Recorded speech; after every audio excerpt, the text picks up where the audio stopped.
ஆண்டவர் இன்னைக்கு அங்கலாய்ப்போடு பேசுகிறார். அவள் என் சொல்லுக்கு அவ செவி சாய்க்கிறதே இல்ல அப்படின்னு ஆண்டவர் பேசுகிறார். சிம்சோன் போய் அவங்க பெற்றோரிடத்துல சொல்றாரு, ஏமா எனக்கு ஒரு பெண்ணை பிடிச்சிருக்கு, எனக்கு கட்டி வைங்க அப்படிங்கிறார். அப்ப சிம்சோனை பார்த்து அவருடைய தாய் தகப்பன் ஒரு கேள்வி கேட்கிறாங்க. சிம்சோன் வந்து அவனுக்கு பிடிச்சிருக்குன்னு சொன்ன பெண் யாருன்னா ஒரு யூத பெண் கிடையாது, அவன் ஒரு பெலிஸ்திய பெண். அதனால அந்த தாய் தகப்பன் கேட்கிறாங்க, நம்ம உறவுல உனக்கு பெண்ணே கிடைக்கலையா, நீ ஏன் விருத்த சேதனை செய்யப்படாத பெலிஸ்தியரிடத்துல சென்று பெண் எடுக்க வேண்டும் என்று கேட்டனர். அதுக்கு சிம்சோன் என்ன பதில் சொன்னான்னு பாருங்க. சிம்சோன் தன் தகப்பனை நோக்கி, அவள் என் கண்ணுக்கு பிரியமானவள். யாரு கண்ணுக்கு ரொம்ப பிரியமானவளா இருந்தாலும் அதனால அவளை எனக்கு எனக்கு எனக்கு கொல்ல வேண்டும், எனக்கு மனம் முடிச்சு வைங்க கேட்டாப்ல.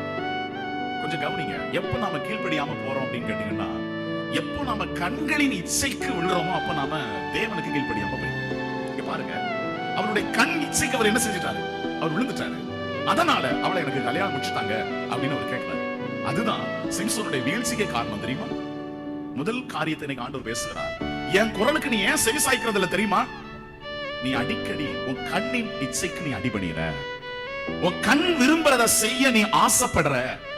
கீழ்ப்படிதல் நம்மகிட்ட சரியா வரலன்னா நம்முடைய பாதை ரொம்ப கஷ்டத்துக்கு நேரம் ஆயிடும். நீங்க கீழ்ப்படியாம போயிட்டீங்கன்னா 3 சம்பவம் நடக்கும். உங்க மேல இருக்கக்கூடிய தேவ சத்தம் கேட்கிற அந்த அனுபவம் நின்றும், உங்ககிட்ட இருக்கிற அபிஷேகம் உங்களை விட்டு விலகி போயிடும், உங்க மேல ஆண்டவர் வச்ச திட்டம் கேள்விக்குரிய மாறி கீழ்ப்படியாம நம்மகிட்ட இருந்துச்சுன்னா. ஆகவே ஆண்டவர் இன்னைக்கு செப்பனியா வழியாக பேசுகிறார்.